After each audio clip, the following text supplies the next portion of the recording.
Сайн байцгаана уу хүүхдүүдээ. Өнөөдөр монгол хэлнийхээ хичээлээр бүгдээрээ танд баярлалаа гэсэн сэдвээр хичээл орноо. Хичээлийн маань гол зорилго нь бусдын бичсэн талархлыг уншиж санал бодлоо солилцсон. Ингэхдээ талархлын бүтэц болон талархалд хэрэглэгддэг үг хэллэгтэй танилцсанаа. Талархал гэж юу юм бэ хүүхдүүдээ? За энд талархлын тухай та бүхэндээ нэг эхийг уншиж танилцуулъя. Хүн ямагт бусдын ачийг санаж талархах сэтгэлтэй явах хэрэгтэй. Бусад хүний ач тусад баярлсан сэтгэл тэрхүү сэтгэлээ илэрхийлэх үг хэллэг үйлдэлийг талархал гэдэг байх нэ. За тэгвэл эхлээд бүгдээрээ өөртөө талархъя. Та нар өөртөө талархъя гэдэг энэ дөрвөн мөрт шүлгийг багш нь зураг болгоод зургаар илэрхийлээд оруулсан байна. Багшигаа уншихад тогтоож, цээжилж аваарай. Багштайгаа хамт уншъя. Эрдэм номыг ажиглан судалдаг нүдэндээ талархъя. Эрхэм сургаалыг шимтэн сонсдог чихэндээ талархъя. Бүтээл урлан хичээнгүй бичдэг гартаа талархъя. Багшийн заасныг шимтэн сурдаг өөртөө талархъя. За одоо бүгдээрээ талархал гэдэг үгийн утгын тайлбар толиос юу гэж бичсэн байгаатай танилцъя. Та бүхэнд өмнө нь үгийн утгын тайлбар хөтэлдэг дэвтэр байгаа. Түүнийгээ нээгээд багшийн тайлбарлсан үгийг уншаад давхар бичиж тэмдэглэж аваарай. Талархал дэвшүүлэх. Хүндэтгэж бууга илэрхийлэх. Хайр талархал. Ач тус хүргэсэн хүнд ачийг нь санан баярлах сэтгэл. Талархал хүлээх. Бусдын хайр хүндэтгэл хүлээх. Талархал илэрхийлэх. Хэн нэгэнд баярлаж хүндэтгснээ илэрхийлэх. За эдгээр дөрвийг та бүхэн маань дэвтэртээ хичээнгүй сайхан хуудж бичиж аваарай.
За одоо бүгдээрээ найздаа баярлалаа гэсэн эхийг багштайгаа хамт уншъя.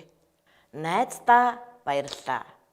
Нэгэн өдөр хүслэн үзгээ мартаад хичээлдээ ирсэн байлаа.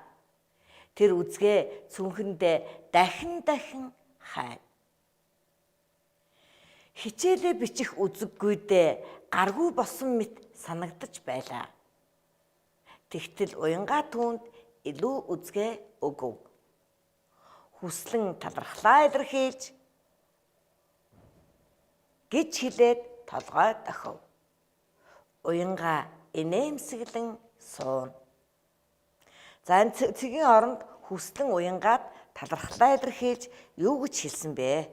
За та нар дэвтэртээ хүслэн талархлаа илэрхийлж гэд энд хоосон зайд ямар үг байж болохыг таамаглан бичээд бүгдээрээ ярилцъя.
За одоо та нарын бичсэнтэй багшийн энэ одоо бичсэн хүүхдүүд бичсэн байж магадгүй гэсэн боломж төвлөрүүдийг багш нь бичиж ирлээ. Энэ нээцж гин үгүй бүгдээрээ ярилцъя. Хүний хэлсэн үгийг бид нар ийм хашлтанд, хаалтанд хийдэг. Тийм учраас багш нь энд нэм хоёр хаалт хийчлээ. Мөн одоо хүний хэлж байгаа үгийг томоор хэлдэг байх нэ. Өгүүлбэрийг томоор хэлж эцэст нь цэг тавьдаг. За эхний боломж хүслэн талархлаа илэрхийлж найзаа маш их баярлалаа гэж хэлээд толгой дохив. За дараагийн өгүүлбэр нь байж магадгүй өгүүлбэр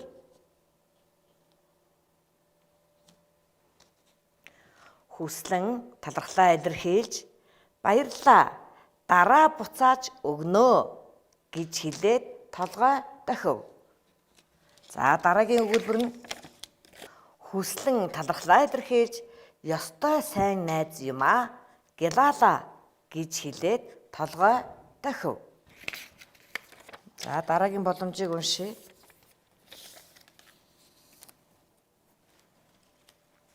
Хүслэн талархлаа илэрхийлж чин сэтгэлээсээ баярлсан шүү гэж хэлээд толгой дохив.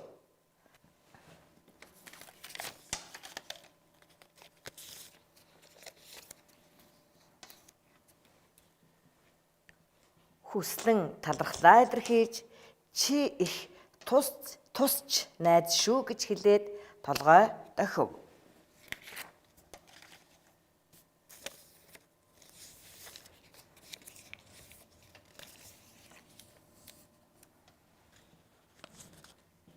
Хүслэн талархлаа илэрхийлж чиний ачийг мартахгүй гэж хэлээд толгой дохив.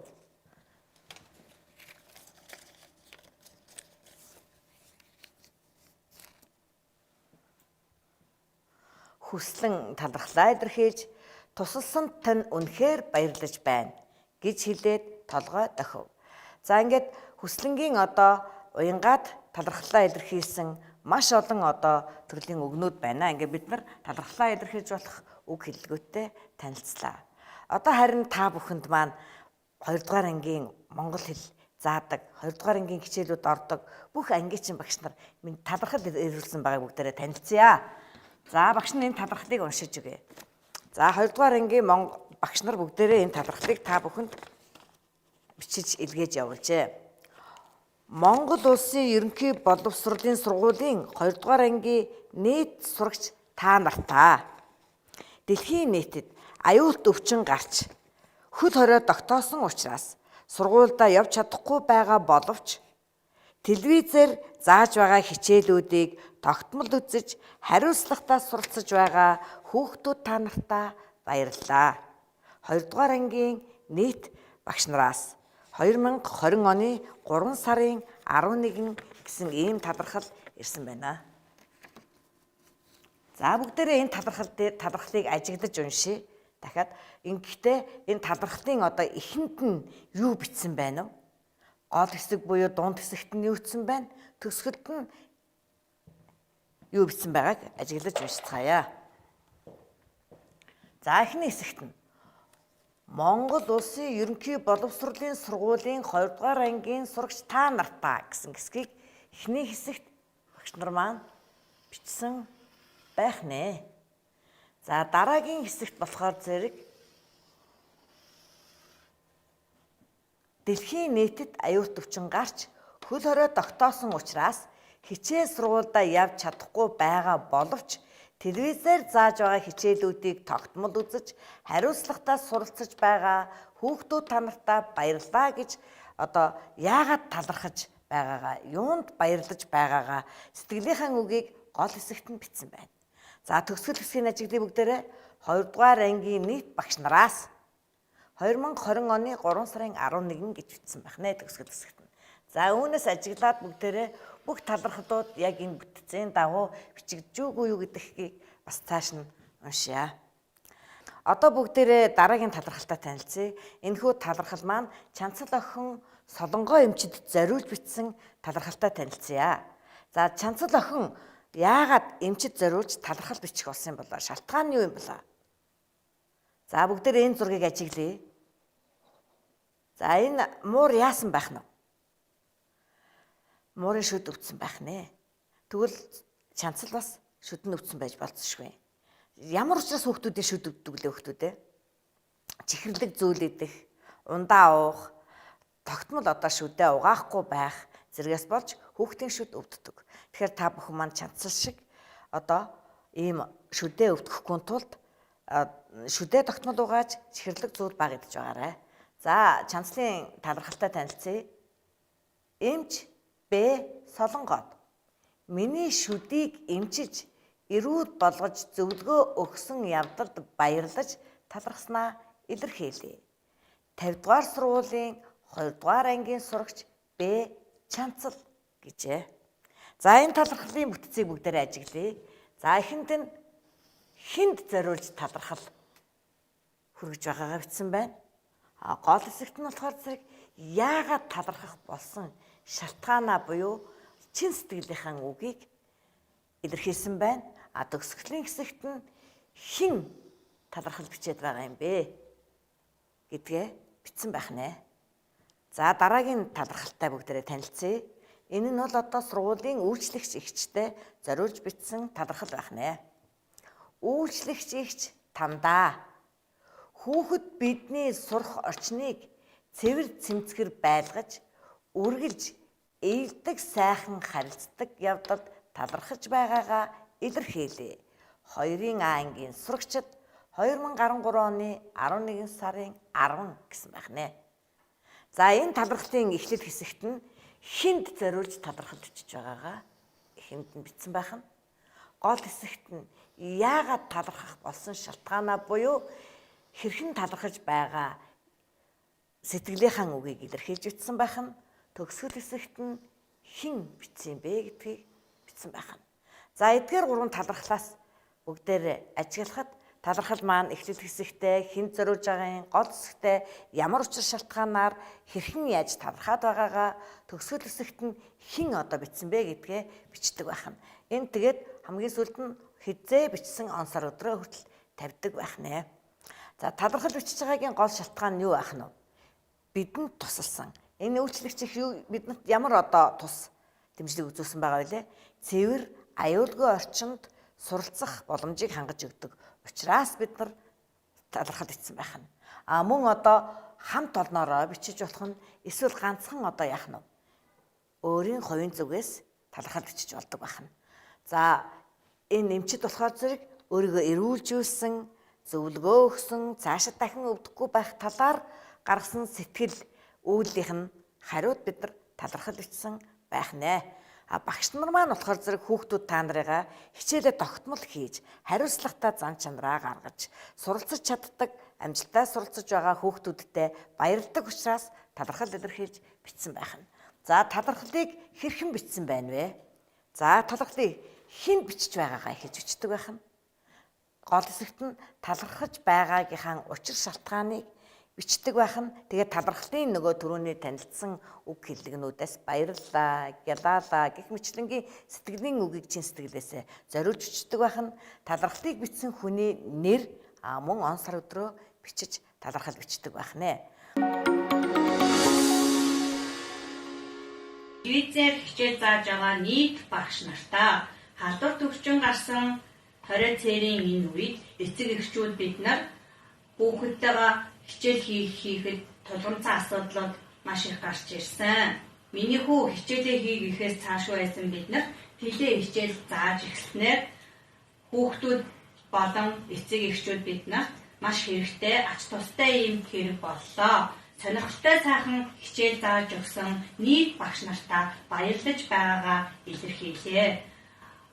Баянгол дүүргийн Герман Монголын хамтарсан 38 дугаар сургуулийн 212 дугаар ангийн сурагч Цэцэнгогийн ээж Наран Гэрэл.